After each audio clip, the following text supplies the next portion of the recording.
गौर से सुनिए दोस्तों, क्या आपने कभी सोचा है कि आपका बच्चा सिर्फ आपका खून मांस नहीं है? ये सिर्फ शरीर का हिस्सा नहीं, बल्कि आपके ही कर्मों का आईना है। कुछ घरों में बच्चे जन्म लेते ही सौभाग्य, आनंद और खुशियां लेकर आते हैं, और वही संतान किसी और घर में दुख, क्लेश और संघर्ष का कारण बन जाती है।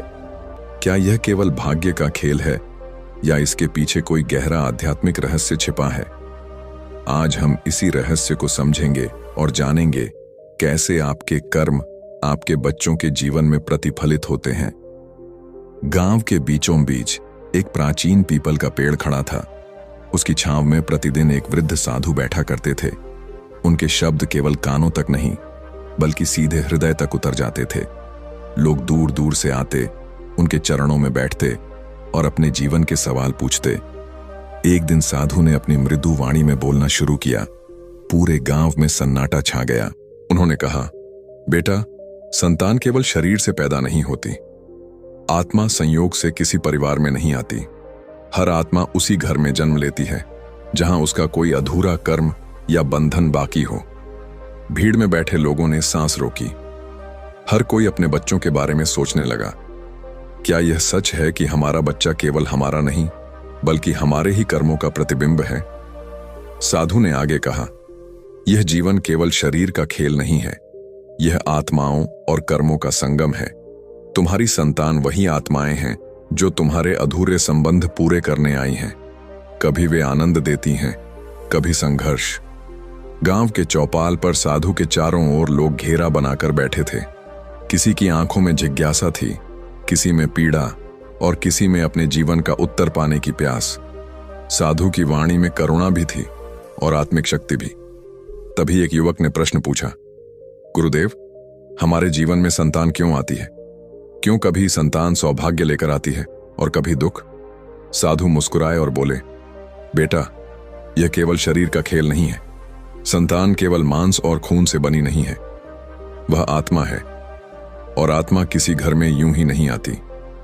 आत्मा उसी घर में आती है जहां उसका कोई अधूरा कर्म या बंधन बाकी हो। उन्होंने कहा, यह वही शिक्षा है जिसे परमहंस योगानंद जी ने स्पष्ट किया।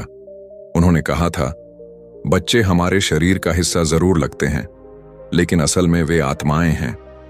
वे घर में इसलिए जन्म लेती हैं क्योंकि उनके और हमारे बीच कोई अधूरा हिसाब होता है। यही है कर्म का सिद्धांत। देखिए, कर्म और कार्य में फर्क समझना जरूरी है। कार्य वह है जो आप प्रतिदिन करते हैं, खाना खाना, चलना, पढ़ाई करना। लेकिन कर्म वह है जिसमें आपके कार्य के पीछे भावना जुड़ी होती है। उदाहरण के लिए, आप किसी को भोजन खिलाते हैं, यह कार्य है। लेकिन आपने करुणा और प्रेम से दिया या दिखावे के लिए, यही भाव कर्म बनाता है, और यही कर्म आगे जाकर जीवन में प्रतिफल देता है। इसलिए कहा गया है, बच्चा केवल जन्म नहीं लेता, वह खींच कर आता है। आत्मा उसी जगह जन्म लेती है जहां उसका कर्म उसे खींचता है। सोचिए, अगर आपने पिछले जन्म में किसी आत्मा को कष्ट दिया था, तो वही आत्मा आज आपकी संतान बनकर आ सकती है। और अगर आपने प्रेम व सेवा की थी, तो वही आत्मा सुख और सहारा लेकर आती है। भीड़ में बैठी एक महिला जिसकी आंखों में पीड़ा थी, धीरे धीरे आगे आई।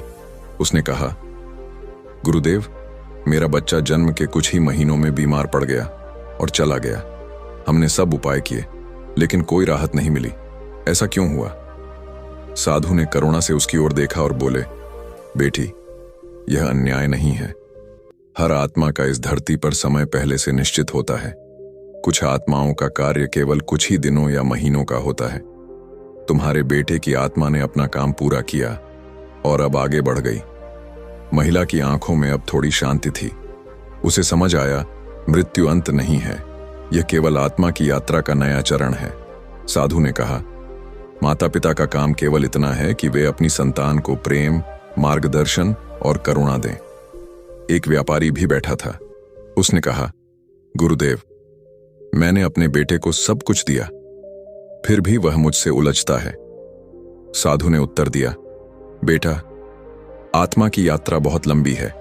वह अपने पिछले जन्मों के अधूरे कर्मों का हिसाब लेकर आई है। तुम्हारा बेटा विद्रोही इसलिए है क्योंकि उसके भीतर न्याय की भावना है। वह तुम्हारे विरुद्ध नहीं है, बल्कि तुम्हें सुधारने का अवसर है। साधु बोले, हर कष्ट दंड नहीं है, बल्कि कर्म का संतुलन है। जैसे तराजू के दोनों पलड़े बराबर होते हैं, वैसे ही कर्म भी अपने आप संतुलन खोज लेता है। उन्होंने कहा, यदि माता पिता ने किसी आत्मा को प्रेम, सेवा और सहारा दिया तो वही आत्मा संतान बनकर सुख लाती है। अगर दुख दिया तो वही विद्रोही बनकर लौटती है। साधु ने फिर कहा, कार्य रोजमर्रा का है, खाना बनाना, पढ़ाई करना, लेकिन कर्म कार्य के पीछे की भावना है। कार्य क्षणिक है, लेकिन कर्म स्थायी है। कर्म आत्मा पर छप जाता है और आत्माओं को जोड़ता है। साधु ने आगे कहा, यह वही नियम है जिसे ऋणानुबंधन कहा गया। माता पिता और संतान का रिश्ता केवल शरीर का नहीं, आत्मा का होता है। हर संघर्ष, हर चुनौती, हर सुख, सब कर्म का संतुलन है। गांव के लोग अब प्रश्न करने लगे, गुरुदेव, अगर सब कुछ कर्म है तो क्या हम इसे बदल नहीं सकते? साधु मुस्कुराए, नहीं बेटा, कार्य तुम्हारे हाथ में है। आज तुम क्या कर रहे हो, किस भावना से कर रहे हो, यही नया कर्म बनाता है। यदि प्रेम और करुणा से व्यवहार करोगे तो वही आत्मा सहारा बन जाएगी। उन्होंने कहा, हर विद्रोही बच्चा चुनौती नहीं, बल्कि सुधार और प्रेम का अवसर है। हर दुख दंड नहीं, बल्कि संतुलन है। माता पिता का असली कर्तव्य केवल सुख देना नहीं, बल्कि आत्मा की समझ और मार्गदर्शन देना है।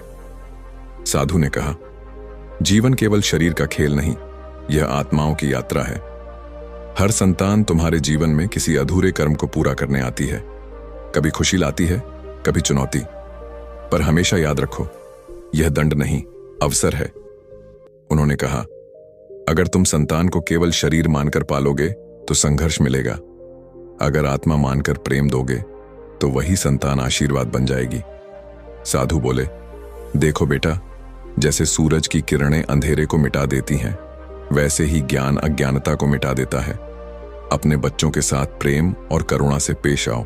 उनकी आत्मा को समझो, उनके कर्म को समझो, उनके संघर्ष को अवसर मानो। जब तुम ऐसा करोगे तो जीवन का अधूरा हिसाब पूरा हो जाएगा। उन्होंने अंत में कहा, संतान को बंधन मत मानो, अवसर मानो। वह ईश्वर की धरोहर है, उसे अपना हिस्सा मत समझो, बल्कि ईश्वर का अंश मानो। बेटा, तुम्हारी संतान तुम्हारी छाया है। अगर छाया टेढ़ी दिखाई दे तो सूरज को दोष मत दो, खुद की दिशा ठीक करो। छाया अपने आप सीधी हो जाएगी। हर माता पिता अपने बच्चों को सोच रहा था। हर बच्चा अपने माता पिता का प्रतिबिंब बनकर उनके सामने था। सबके दिलों में एक नई समझ की रोशनी जली।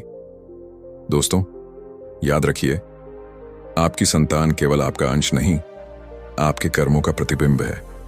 उन्हें सुधारना मतलब खुद को सुधारना है। इसलिए प्यार दीजिए, समझ दीजिए और कर्म को उजाला बनाइए। अगर आपको यह वीडियो अच्छा लगा हो तो लाइक जरूर करें और ऐसे ही विचारों से भरे वीडियो के लिए सब्सक्राइब करें। धन्यवाद। मिलते हैं अगले वीडियो में। जय गुरुदेव।